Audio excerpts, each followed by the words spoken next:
So, తదుపరి నక్షత్రం ఆరుద్ర నక్షత్రానికి సంబంధించి వాళ్ళకి దోషానికి సంబంధించిన ఆ గుణాలెలా ఉంటాయి? నివారణకి సంబంధించి దేవాలయానికి వివరాలు, దోష పరిహార విధానం ఒకసారి తెలియజేయండి. ఆరుద్ర నక్షత్రానికి సంబంధించిన గుడి శ్రీ అభయ వరదీశ్వర ఆలయం. ఈ ఆలయం కూడా చాలా పురాతనది. శివాలయం చాలా పురాతనది. 1200 ఇయర్స్ అన్న ఉంటది ఈ గుడికి.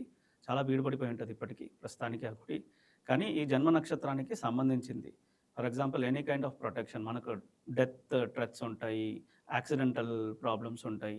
ఇలాంటి వాటికి ప్రొటెక్ట్ చేసేదానికి ఈ ప్రత్యేకంగా ఈ నక్షత్రం వాళ్ళు ఈ గుడికెళ్ళి 3 నెయ్యి దీపాలు, బిల్వాకులతో అర్చన, ఆరెంజ్ కలర్ ఫ్లవర్స్‌తో అర్చన పర్టిక్యులర్‌గా ఆరెంజ్ కలర్. అంటే ప్రతి గుడికి, ప్రతి పరిహారానికి కలర్ చాలా ముఖ్యమండి. నేను కొన్ని వైట్ చెప్పాను, కొన్ని ఆరెంజ్ చెప్పాను, కొన్ని యెల్లో చెప్పాను. సో, ఈ పర్టిక్యులర్ నక్షత్రం వాళ్ళకి ఈ గుడిలో ఆరెంజ్ కలర్ పువ్వులతో అర్చన చేపిచ్చి, వాళ్ళ నక్షత్రం రోజు ఆ గుడిలో 1 గంట సేపు గురుహోరాలో ఉంటే వాళ్ళకి పరిహారాలు లభిస్తాయి.